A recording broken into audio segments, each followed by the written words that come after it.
आज आपण लाडक्या उमेदवाराला बटन दाबून मतदान करावं हे आवाहन करण्यासाठी एकत्र जमलो आहोत। अशा वेळी भरलेल्या शिवारात पाना फुलाच्या रानात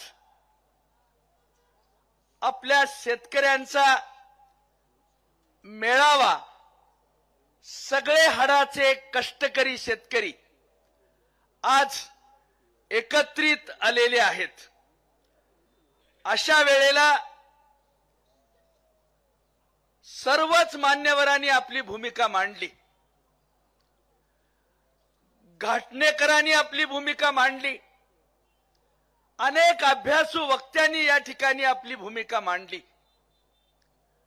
माझं वय आता 70 पेक्षा अधिक आहे। कॉलेजात शिकत असताना आम्ही बबनरावना पाहिलेलं होतं। सभापती म्हणून जीप मध्ये महिंद्राच्या बसून जात असताना विनायक पाटलांना बघितलं होतं। त्या काळात माड्याची निवडणूक लढवली होती। आशीर्वादानं सगळीकडे तालुक्यात मागे पडलो होतो, पण चाणाक्ष माडेकरांनी मला त्या काळात 3000चं मतदान अधिक पद्धतीने देण्याचा बहुमान माझा केला होता। असे अनेक उपकार असताना आम्ही बबनरावांना पाहिलेला आहे। बिचारा कष्टाळू आहे। राजदूत गाडी त्यांच्याकडे असायची, देशाचं नुकसान होऊ नये म्हणून रॉकेलच्या तेलावर गाडी चालवायचा, असा हा कष्टाळू माणूस होता। आंतरराष्ट्रीय कीर्तीचा जागतिक चोर म्हणून शेजारी ओळखत होते, पण पक्षात मात्र त्यांना मोठी ताकद होती। कुणीकडनंही टाकलं तर मांजराच्या पिलाचं प्रशिक्षण घेतलेला बबनराव 4 पायावरच उभा राहायचा। त्याला ते जमून जायचं, सतत या पद्धतीचं राजकारण करायचा।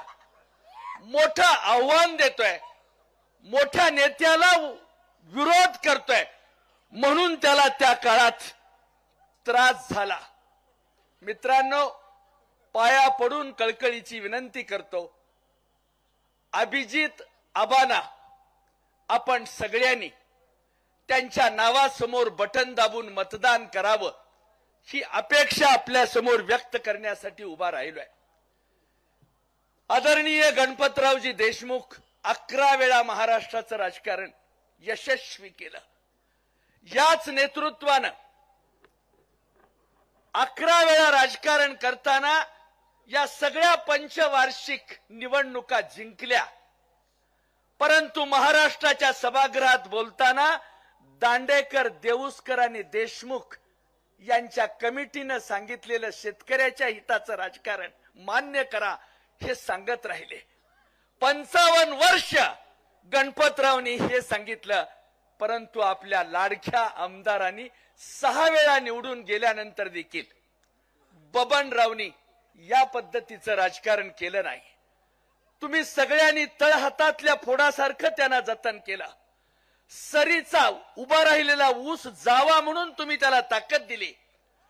त्याला आपण चिंचेचं पान समजून निवडून दिलं, पण तपासल्यानंतर लक्षात आलं की हे चिलाराचं पान निघालं। यानं कधी चांगलं काम केलं नाही। 6 निवडणुका केल्या, प्रत्येक निवडणुकीला एक कारखाना वाढवला, 6 कारखाने केले, कधीच त्यांना ते जमलं नाही। पण मनोहर जोशीच्या काळात आंधळ्याला गबाळ गवसलं। सत्ताच अपक्षाच्या राजकारणात गुंतून गेली आणि हे म्हणल तेच खरं अशा प्रकारची भूमिका महाराष्ट्रात मांडली गेली। आणि मग बबनराव म्हणायला लागले, देवा शपथ 3 तमाशात काम केलं, पण कुणाचं फट म्हणून घेतलं नाही।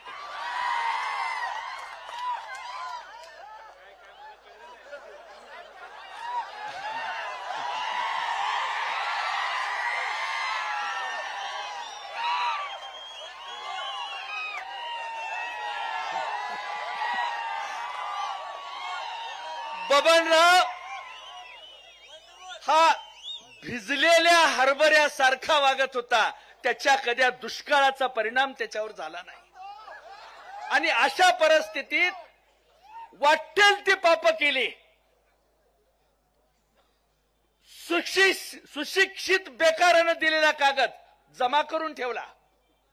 शेतकऱ्याला कर्ज देतो असं सांगून मधाचं बोट दाखवून त्याची कागद जमा केली. त्यानं जपलेली काळी आई त्यांनी तशाच पद्धतीने 7 बारे गोळा केले आणि त्यांच्या खानदानी बापाच्या उतानखाट चिरंजीवानं हे सगळे कागद एकत्र करून त्या ठिकाणी कर्जाचा डोंगर उभा केला. आणि तरी हा नेता म्हणतोय 3 तमाशात काम केलं पण कुणाचं फट म्हणून घेतलं. या पद्धतीचं पाप करणाऱ्या माणसाला परमेश्वरानं आता कार्यालय खाली आणलेलं आहे. जर बंद पडलेला विठ्ठल सारखा कारखाना सुरू करतोय, चोराखळी सारखा कारखाना सुरू करतोय, सांगोल्यासारखा कारखाना सुरू करतोय, सलाईनवर असलेला पेशंट दुरुस्त करणारा डॉक्टर देगाव नावाच्या खेड्यात जन्माला आलाय आणि तो लोकांना बरं करतोय. हा विचार महाराष्ट्रानं ऐकला. ही महाराष्ट्राची ताकद आहे. बबनराव, गरीबाचं नाव तुम्ही घेत राहिलात, खेड्यातलं नाव तुम्ही सांगत राहिलात, पण घोळाची भाजी तुम्ही कधी खाल्ली नाही. जर वेळ आली, संधी मिळाली आणि तरुण पोरं जिल्हा परिषदेत राजकारणात आली तर तुमच्यासारख्या माणसाला घोळून घोळाची भाजी तुमच्या तोंडात कशी घालायची ते आता ठरवलेलं आहे. तुम्ही वाटेल ते केलं तरी होत नाही. तुम्ही वाटेल ते करून आता नादाला लावलं तरी चालत नाही. एकानं वावडीचा पाय हातात घ्यायचा, त्याला संजय मामा म्हणतात, आणि दुसऱ्या बबनदादानं वावडीचा पाय हातात घ्यायचा, त्याला बबनदादा म्हणतात. आणि तिथंच जवळ असलेला एक पाय शिल्लक राहतोय म्हणून वामनरावच्या हातात देतात. एक सज्जन माणूस, त्याला बाद केला. या सगळ्या परिस्थितीमध्ये जवळ आल्यावर पैसे मोजायला अडचण होईल म्हणून घाटणे पाटलाला दूर ठेवला. या सगळ्या परिस्थितीत या 3 दांडक्यानं त्यांनी करड्याची रास केलेली आहे. मानजवळ चावलेलं कूस बाजूला ठेवलेलं आहे आणि वाटेल तशा पद्धतीनं गरिबांच्या रक्तावर रंगपंचमी साजरी करणारा हरामखोराचा बादशाह बबन शिंदे याला बाजूला करा.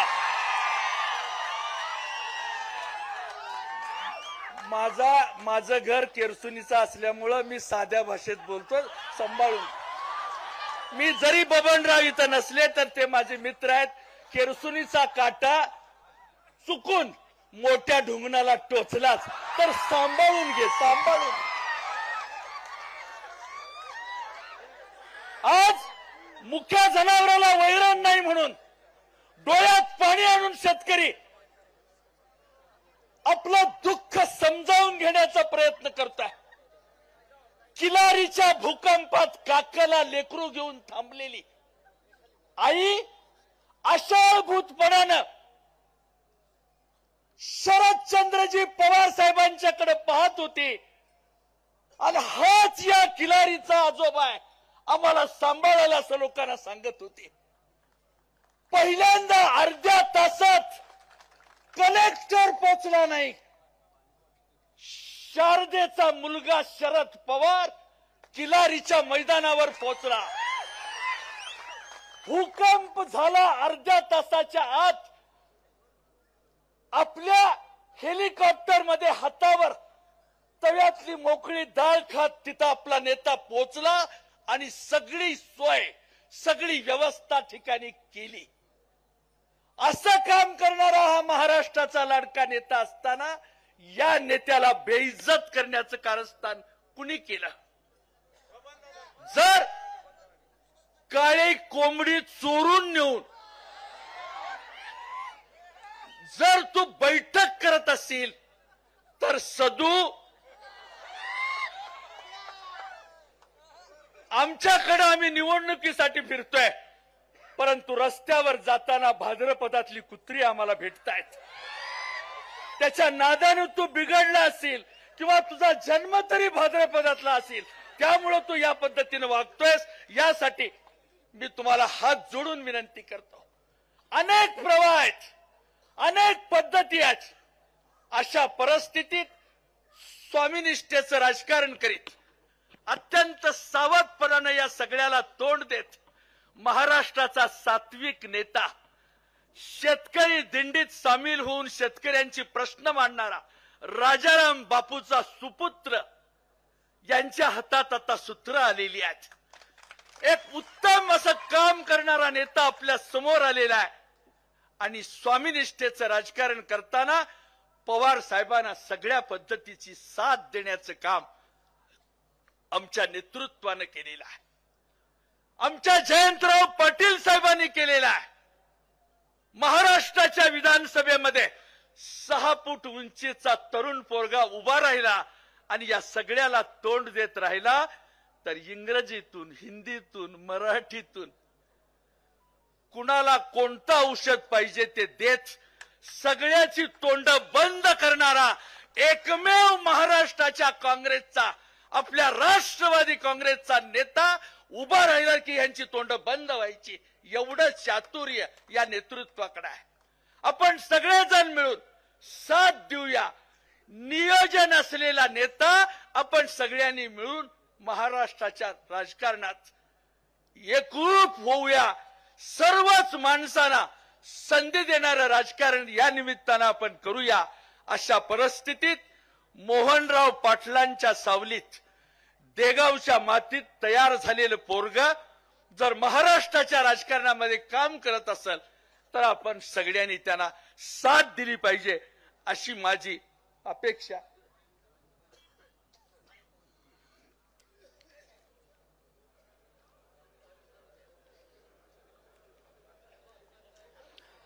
या परिस्थितीत वय झालेल्या अभिनेत्रीनं सारखीच जर अदाकारी करायची सुट तर मधून पाणी प्यावं लागतं. मित्रांनो, गौतमी पाटलाच्या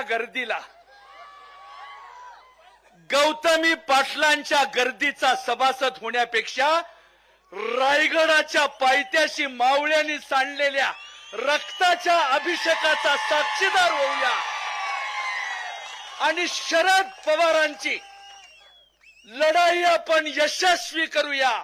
लाख गेले तरी लक्षावधी मिळतील, पण लाखाचा पोशिंदार आपण जगवला पाहिजे, आपण सांभाळला पाहिजे आणि या नेतृत्वाला साथ दिली पाहिजे. मी आपल्या सगळ्यांना कळकळीची विनंती करतो. पाया पडून आपल्या सगळ्यांना या निमित्तानं सांगू इच्छितो, ऊसाचं कांड गाळलं, लांबून आणलं, हेराफेरी केली, कुणाचा तरी हात ओला केला, साखर संकुलाला दाबलं आणि काम झालं आणि चंगळ झाली. असं राजकारण खूप दिवस टिकत नाही. तुझ्या अंगावरची बबन साल सोडल्याशिवाय हे राजकारण थांबत नाही. याचं कारण मी आपल्याला सांगतो. आज आपण सगळ्यांनी एकत्र येऊन आपल्या ऊसाला नीट भाव मिळाला पाहिजे असं नुसतं आपण बोलत राहिलो. मोहनरावाचा पुतण्या नुसता बोलत राहिला नाही. देगाव सारख्या गावाचं नाव सांगत ऊसाला 3500 रुपयाचा भाव द्यावा लागतोय. ही भूमिका अभिजित पाटलांनी व्यक्त केली नाही, कृतीत आणलेली आहे. औदुंबर पाटलांची हिंमत बांधून नवं राजकारण राज्याच्या समोर ठेवलेलं आहे. हा त्याचा आदर्श आहे. ही त्याची नीती तत्व आहेत. देतो म्हणलाय आणि आणतो म्हणलाय. देणं ना घेणं आणि कंदील लावून येणं ही नीती त्यांनी कधी पाळली नाही. हे राजकारण त्यांनी आयुष्यात कधी केलं नाही. यासाठी मी आपल्याला विनंती करतो, काळ्या कोंबडीच्या चोरानं कशी बोंब मारायची आहे तशी मारू द्या. त्याला काय म्हणायचं आहे ते म्हणू द्या. पण आपल्या गावाकडे जर आला तर घाटणे पाटील त्याला काही करायची गरज नाही. एक 4-5 इंचू गोळा करून मानाच्या बाजूला मागच्या अंगीत जर सोडले तर त्याची वाढलेली दाढी कशी कमी करायची ते इंचू बरोबर ठरवतील. कबीरांनी सांगून ठेवलंय याच्याबद्दल, या कोंबडी चोराबद्दल कबीर काय म्हणतायत, गले में कफनी सिर पर टोपी कहता है मैं सिद्धा सिद्धन की तो बात न जाने बालपनों का गद्दा. त्यावेळेला म्हणून ठेवलंय, कहत कबीरा सुनबई साधू ये पद है निर्वाणी, ये पद की कोई करेगा निंदा उसको नरक निशानी. बाळा, यापेक्षा अधिक बोलून लोकांचा वेळ घेऊ इच्छित नाही, पण सदा सदा लाजेलाही लाज वाटावी, नरकानेही आपल्या नाकाला पदर लावावा. इतकं पाप तू याच्यामध्ये केलेलं आहे, तुला देव देखील माफ करणार नाही. म्हणून मित्रांनो, एका मताच्या शिक्क्यात आपण त्याला सांगूया, काय, बाईच्या, ज्या माणसाला बाई मधली आई कळली तो जिजाऊचा शिवबा झाला. ज्या माणसाला बाई मधली बहीण कळली, ज्या माणसाला बाई मधली बहीण कळली तो मुक्ताईचा ज्ञानदेव झाला. ज्याला बाई मधली प्रेयसी कळली, ज्याला बाई मधली पत्नी कळली तो सीतेचा राम झाला. ज्याला बाई मधली प्रेयसी कळली तो बाई मधल्या श्याम कळला. त्याच पद्धतीनं देशाचं राजकारण करताना आपण सगळेजण माऊलीला पूज्य मानून, आईला सार्थक मानून, देवता मानून महाराष्ट्राच्या राजकारणात काळ्या आईला पूज्य मानून आपण सगळेजण काम करूया. अशा प्रकारची विनंती या निमित्तानं मी आपल्याला करतो. मित्रांनो, जवळजवळ 3 तास झाला आपण या ठिकाणी बसलात. भाजलेला आगटीतला हुरडा समोर येतोय या नादानं बसला असता तर कळा मोडल्या असत्या, सहन केल्या असत्या, पण केवळ आपल्या नेतृत्वाचे 4 शब्द ऐकावेत. पवार साहेबांनी सुरू केलेला हा नवीन यज्ञ नीट मांडावा या हेतून तुम्ही सगळेजण आलात.